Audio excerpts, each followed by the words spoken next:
Le Da Fresh Morning, c'est 104.5 tonnes de bonne humeur. Tous les matins sur Urban FM. La meilleure radio de la capitale. La meilleure radio de la capitale.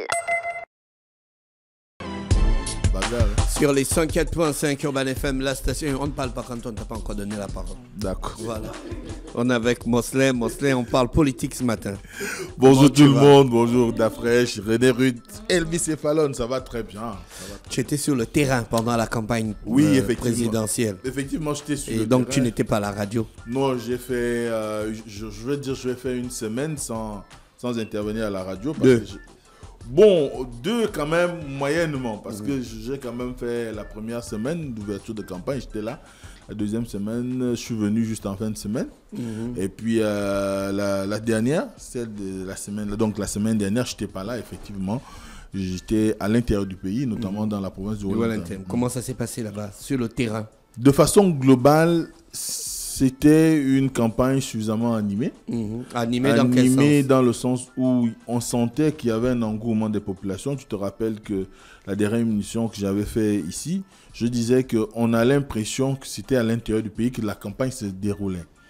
Parce que lorsqu'à Libreville, on constatait qu'il y avait plus ou moins, on va dire, l'absence d'engouement ou encore l'absence d'animation suffisante, notamment dans les artères du Grand Libreville ou encore dans le reste de l'estuaire.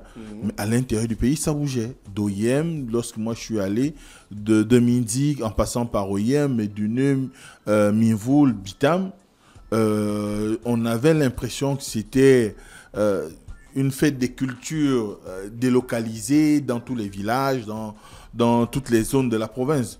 Donc c'était suffisamment animé, il y avait des meetings partout, il y avait des causeries par-ci, par-là, il y avait des grandes rencontres organisées par les associations, organisées par des acteurs politiques, que ce soit dans des lieux de réputation connus dans la province du Wellington ou encore dans des endroits où les gens sont allés faire du porte-à-porte. Donc c'était suffisamment animé, même si dans cette animation on pouvait lire qu'il y avait il y avait un attrait beaucoup plus pour un seul candidat, je l'avais d'ailleurs souligné ici, et cet attrait évidemment était manifesté à l'endroit de Brice Clotaire Oligingema, parce qu'on avait l'impression que l'ensemble des populations de la province du Wellington s'était accordé pour dire qu'ils ne choisiront pas quelqu'un d'autre. Même si dans la foulée, il faut le reconnaître, j'ai vu des gens mener campagne pour La Pensée et Singon, des gens mener la campagne pour Thierry Ngoma, j'ai vu des gens mener la campagne pour Alain-Claude Bilévizé,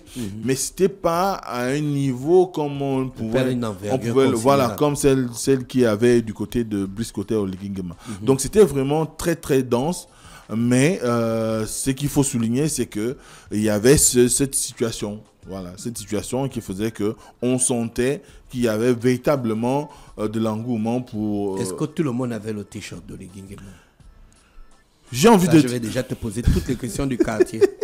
J'ai envie de dire oui. J'ai envie de dire oui. Et parce que la réalité, c'est que quand on a essayé de regarder, d'observer, moi je suis parti d'ici un dimanche, on a roulé toute la matinée et toute la journée, de Biboulou jusqu'à Bitam, je n'ai déjà pas vu de t-shirt d'un autre candidat. Du moins porté par les populations. Et j'ai également constaté que même les tableaux d'affichage, donc les panneaux publicitaires, ou encore les devantures des bâtisses des individus ou des maisons, des gens accolaient les affiches d'Oligingema. Et c'était comme ça tout le long des zones que j'ai parcourues. Et c'est la même chose pour les t-shirts. Des gens en redemandaient. Même ceux qui en avaient déjà, quelqu'un venait. J'ai pu assister à un QG du Rassemblement des bâtisseurs, notamment de la coordination des associations que dirigeait Marc Ona et Sangui. Je suis allé au QG dirigé par Madame Angozomo Marinette. J'ai pu constater qu'au niveau du carrefour Koweït, il y avait de l'attroupement et les gens qui portaient déjà des t-shirts d'Oligingema venaient encore en redemander. C'est eux qui causent toujours le désordre. Vous avez déjà, mais vous voulez qu'on vous donne encore?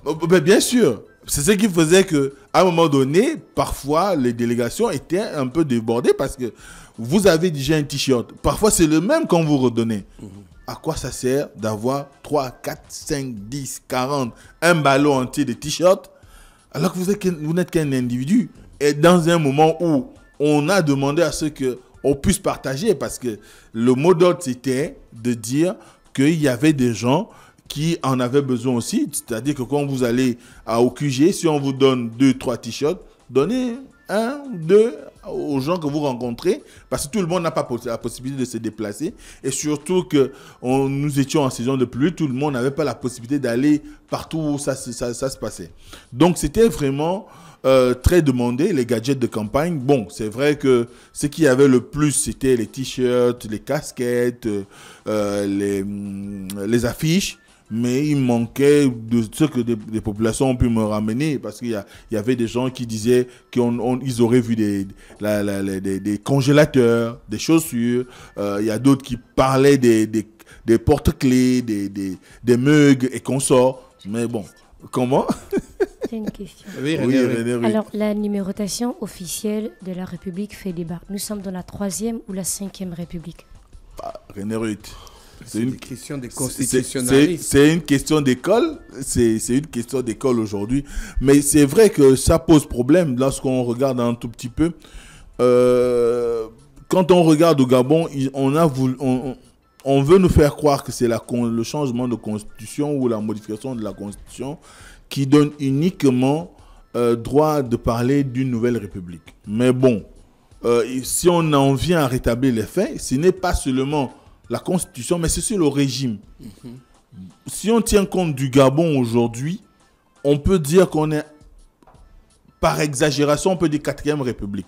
Pourquoi? Je m'explique. Parce qu'on a hérité en 59 du régime parlementaire qui a été mis fin en 61.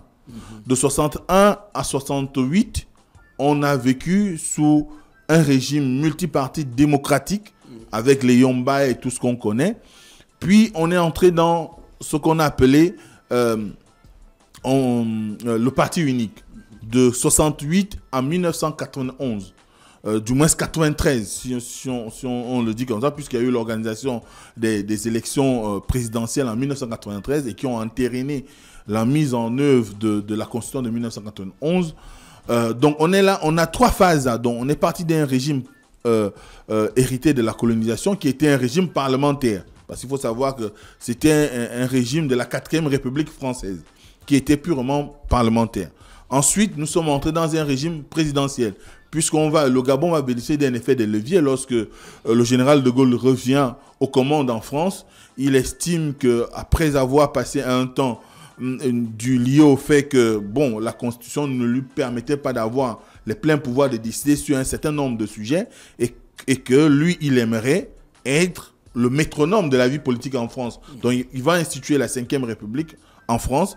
Et c'est cette 5e République dont nous, par effet de levier, on va bénéficier au moment de l'accession à l'indépendance. Et en 61, le Gabon va changer de constitution. Ce qui fait que Léon Mba, qui était président du Conseil au Gabon, l'équivalent de Premier ministre au Gabon, va devenir chef de l'État.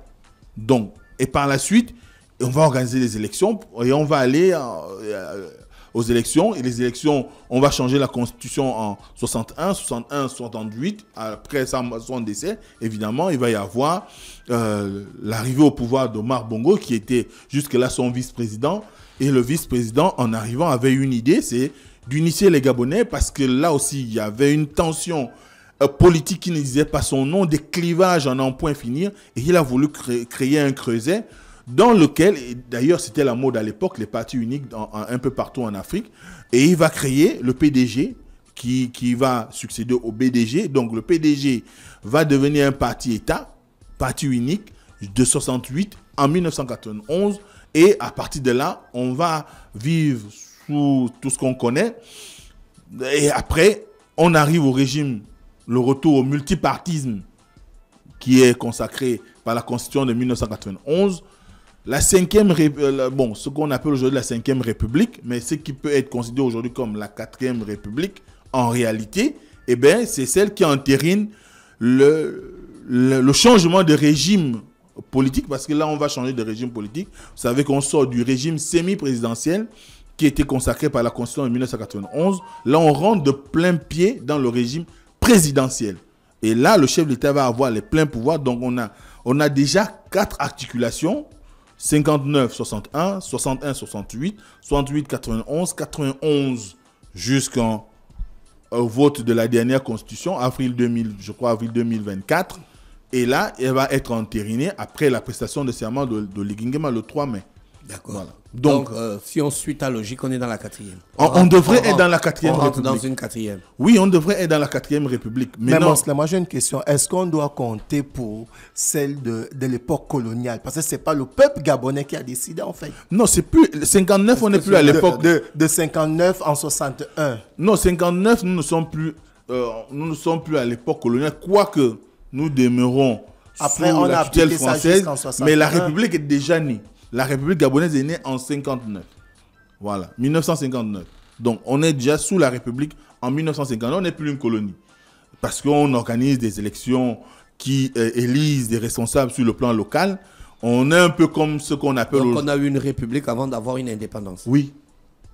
Oui, le Gabon est république avant d'avoir l'indépendance en 1960. D'ailleurs, c'est tout ce qui va précipiter tout le processus pour arriver à l'octroi de l'indépendance. Puis vous êtes une république, il faut vous assumer sur le plan international. Il faut être capable de pouvoir vous mouvoir, choisir vos responsables politiques. Et surtout qu'on a véritablement en Afrique des guerres d'indépendance. On a des mouvements qui demandent à ce qu'il y ait on va dire, un remplacement des nationaux par les coopérants français ou encore les colons. Donc, à partir de cet instant, il y a cette mouvance-là qui fait que, le Gabon, qui est la République qui vient de naître, puisqu'on a un Premier ministre, ils vont commencer à mener des tractations pour arriver à l'autodétermination, donc l'indépendance. D'accord, ok. Oui, on était maintenant le jour du vote. Comment ça s'est passé? Excusez-moi. Là, tu René, est-ce que j'ai d'abord statistique à lui? J'ai statistique à ta curiosité. Voilà. Le jour du vote. Comment ça s'est passé à OIM? Le jour du vote, c'était de façon générale. Bon, moi, j'ai fait valoir mon vote dans mon village. Et c'était quoi l'ambiance dans le bureau de vote de ton village? Bon, comme je disais, on avait l'impression que c'était une entente générale. Mais ce qui est sûr, c'est que... Vous avez fait 100%? Oui. Non, c'est pas démocratique, ça. C'est d'Afresh. Moi, j'étais vice-président du bureau de vote. Et quand la plupart des villageois venaient voter, c'était on vote, c'est bon en fait. Non, je ne veux pas savoir ce qu'on vote, je veux le pourcentage. Non, mais si tu as 80 votants inscrits... personnel. Oui, si tu as 80... Toi, tu étais là pour poser les questions aux gens que tu votes qui. Regarde, tu es malhonnête. D'Afresh, si tu as 80 votants, non, 80 qui ont émargé, c'est-à-dire tu as 80 inscrits, n'est-ce pas? Tu as 80 qui ont émargé et tu as 80 votants. Et lorsque tu fais le décompte, tu as 80 qui ont voté pour le président Oligui. Ça fait quoi? Ça fait un 100%. Oui, je suis d'accord avec toi. Donc, dis-moi ça comme ça. Oui, mais c'est ça que je suis en train de te dire ça, en fait. Tout le monde venait te dire qu'il vote Oligui. Ça veut dire que tu es au courant des votes des gens, alors que le vote est considéré comme secret. Tu sais qu'au village et à Libreville, c'est pas pareil d'Afresh. Même si tu es passionné. Tu sais qu'au village, par exemple, tu as une maman qui a 90 ans. Quand elle arrive, elle ne voit plus. Est-ce que tu vois un peu? Et si tu es passionné, partisan, il faut respecter la démocratie. Non, je ne suis pas passionné, je ne suis pas partisan. Voilà, mais Mosler, après... C'est la chance que j'ai eue, c'est que... Revenons à Mosler, c'est ça. J'ai quand même essayé de faire le tour des bureaux de vote de ma zone, parce que la contrée qui est la mienne, partant d'Assorongom jusqu'à Meban, on a trois bureaux de vote. Alors, à l'époque, il y avait un centre de vote et un bureau de vote, mais il y a un qui a été délocalisé dans un village voisin, notamment le regroupement des villages d'Abamandok. Donc, vous avez maintenant le bureau de vote d'Abamandok, vous avez le bureau de vote d'Eveya. Eveya, c'est chez moi, qu'on appelle aussi Minkon ou Mbanendama. Vous avez le bureau de vote de Atonville. J'ai pu faire les trois. Et la tendance, le matin, c'est qu'il y avait un fort engouement le matin. C'est-à-dire qu'à la différence des périodes d'avant, où on avait beaucoup d'affluence en après-midi, mais cette fois-ci, on a eu beaucoup de gens qui sont allés tôt le matin, parce que lorsque j'avais dormi à OIM, lorsque j'arrive au bureau de vote d'Eveya, on avait déjà pratiquement le corps des votants qui étaient là sur place en train d'attendre l'ouverture du bureau de vote. Et lorsqu'on a ouvert, les gens ont sacrifié leur devoir, ils sont rentrés chez eux. En fait, il y avait une certaine sérénité qui disait pas son nom. Donc, les gens ont fait valoir leur vote. Je suis allé au regroupement d'Abamandok, j'ai vérifié que c'était la même chose. Un engouement qui ne disait pas son nom. Ensuite, je suis allé à Tonville, j'ai constaté le même engouement. Mais l'après-midi, ils attendaient, je crois que les responsables des bureaux de vote attendaient simplement qu'on leur donne le quitus de pouvoir procéder au dépouillement. Mais c'est une norme, donc on ne la viole pas parce qu'il n'y a plus de votants. Il faut attendre une certaine heure, je crois que c'est 17h. 18h, voilà. Est-ce que vous avez affiché le procès verbal à la porte? Oui, ils ont affiché les procès verbaux. Toi, tu étais président. Parce que non, j'étais vice-président. Oui, c'était ça. En fait, comme Mosley dit, par exemple, nous, au niveau du village, il y a ceux qui étaient encore à la brousse. Je prends un exemple. Est-ce que tu as affiché? Bien sûr. C'est tout. Il fallait attendre 18h. Ensuite, après avoir rempli le procès verbal, il fallait, par exemple, au village, il fallait le coller chez le chef de village. Oui. Et les chefs de village avaient l'obligation d'être là au moment du dépouillement. Du dépouillement. À l'ouverture et au dépouillement. Ouais. Il y avait tout ce qu'on connaît dans un bureau de vote. Peut-on dire que c'était une élection véritablement transparente, de ton point de vue, de ton expérience sur le terrain? Bon, de ce que moi j'ai pu voir et de ce que j'ai pu constater, ayant bénéficié de la carte de presse, puisque c'est cette carte-là qui m'a permis d'entrer dans les bureaux de vote d'Abamandok et d'Aton. Bon, moi j'étais électeur chez moi. Donc, lorsque je me suis présenté, au moment des dépouillements, j'ai assisté au début du dépouillement chez moi et puis je suis allé en doc et je suis arrivé à la fin du dépouillement à Tonville. J'ai constaté qu'il y avait une certaine, on va dire, transparence. C'est-à-dire qu'on prenait le bulletin, on lisait le nom qui est dessus et on présentait au public. Parce qu'après, il y a des gens qui sont quand même revenus pour assister au dépouillement. On présentait au public le ticket pour qu'on soit réellement sûr que c'est le nom qui a été donné, qui est marqué sur la feuille, du moins sur le bulletin de vote. Donc, à partir de cet instant, tout s'est passé dans les normes. Il y avait tout ce qui, comme je le disais tout à l'heure, tout ce qui est nécessaire pour le fonctionnement d'un bureau de vote. Il y avait des agents de sécurité, donc les gendarmes en particulier. Elvis, il y a eu combien de votants dans ton bureau? Chez moi, il y a eu 82 votants. Quand tu as ouvert l'urne, il y avait combien de bulletins? 82. Il n'y avait pas 104. Non, mais c'était sensible, plus que il y a les bérets rouges à côté, est-ce que tu comprends? Il y a le chef de regroupement, il y a le chef de village, et il y a les bérets rouges, et il y a les villageois. Tu comprends un peu que c'est sensible, en fait. D'accord. Okay. Et sans oublier que, bon, je ne sais pas si Mosley a vu ça du côté de Yem, il y avait aussi les superviseurs qui étaient là pour voir si tout se déroule sans oublier les observateurs. C'est vrai que il y avait les observateurs jusqu'à dans vos villages. Pas mon village, mais ce qui est sûr, dans ton bureau de vote, j'ai pu vérifier en remontant en ville, parce qu'il y a des bureaux, par exemple, à Mekaga, ils ont délibéré un peu tardivement. C'est beaucoup de centres qui sont en ville à Oyem ont dépouillé autour de 22 tu as beaucoup bougé après ton vote au village, tu montais en ville. Oui, mais parce qu'il fallait que je fasse aussi mon travail. Voilà. Donc, à un moment donné, on a pu constater qu'il y avait des observateurs sur place. Moi, j'en connais, je les ai rencontrés, j'ai discuté avec ces personnes-là. Et il y avait vraiment cette envie de pouvoir faire en sorte que l'élection ne souffre d'aucune contestation, quoique la province serait acquise à la cause de l'Ikingema, mais les choses se sont faites de sorte qu'il n'y ait pas une situation qui pourrait être préjudiciable pour un seul bureau de vote. Parce qu'il faut savoir que le discours que les délégations qui battaient campagne pour l'Ingema dans la province du Haut-Linthème, leur objectif c'était de faire 100%. C'est-à-dire que toute la province, quand on comptabilisait, ça devait faire 100% parce que à leur dire, ils devaient je crois 1,75% au Lingema par rapport au référendum et que leur volonté était d'arriver à 100% parce que vous savez qu'il y a une concurrence, je dirais pas malsaine, mais qui politique qui est là entre le Haut-Ogooué et la province du Haut-Linthème parce que Lingema appartient aux deux, de par la mère et de par le père. Et à partir de cet instant, ces deux provinces sont en compétition et l'objectif pour elles que ça soit au nord ou au sud, c'était de pouvoir produire les meilleurs résultats. Et je crois que ce qui a animé le sentiment des populations aussi dans les villages, de savoir que maintenant, ils ont la possibilité, ou elles ont la possibilité de pouvoir choisir la personne qui leur semble le plus juste à pouvoir porter leurs rêves.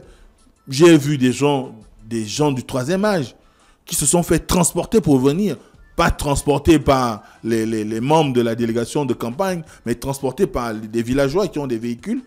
Et tout le monde a essayé de participer pour permettre que tout le monde aille voter. Chacun a mis la main à la pâte. Chacun a mis la main à la pâte, c'est exactement ça. Donc c'était un vrai élan d'engagement pour pouvoir faire en sorte que, même si on retrouvait, parce qu'on ne va pas aussi nier des évidences, bon, j'ai pas tous les résultats, mais ce que je sais, il y a aussi des bureaux de vote où on a pu retrouver des votes en faveur de la pensée Essingone, par exemple. On a pu retrouver des votes en faveur de Billy Media. Je ne dis pas qu'ils ont gagné, mais ils avaient un certain pourcentage dans un certain nombre de bureaux de vote, sinon ils n'auraient pas le score qu'ils ont eu. Donc, à partir de cet instant, il faut croire qu'il y avait véritablement cette volonté pour chaque bureau de vote de marquer la différence et de s'inscrire dans la logique des 100%. D'accord, donc tu reviens de cette campagne satisfait en tant que journaliste sur le terrain. En tant que journaliste, analyste politique sur le terrain, j'ai pu discuter avec des gens, j'ai pu suivre la campagne, j'ai pu vérifier le processus, puisqu'à un moment donné, j'ai dû aussi être de ceux qui ont convoyé un tout petit peu les urnes. Tu as convoyé l'urne? Pas dans ma voiture. Hein. C'était pas dans ma voiture, non. Mais tu as accompagné, j'ai accompagné, voilà. On ne t'a pas chassé, on ne vient pas regarder. Non, la carte de presse, c'est un précieux papier aujourd'hui. Ah, merci, Mosley, avec nous ce matin sur les 104.5 Urban FM, la station urbaine dans l'Uda Fresh Morning, le réveil matinal, le plus haut de la capitale, sur la radio, la plus haute de la capitale. Demain, lorsqu'il sera exactement 7h, nous serons ensemble pour le mode old school sur les 104.5 Urban FM, la station urbaine. Passez une bonne journée. Voici l'horoscope des auditeurs. Le Da Fresh Morning, c'est 104.5 tonnes de bonne humeur. Tous les matins sur Urban FM. La meilleure radio de la capitale. La meilleure radio de la capitale.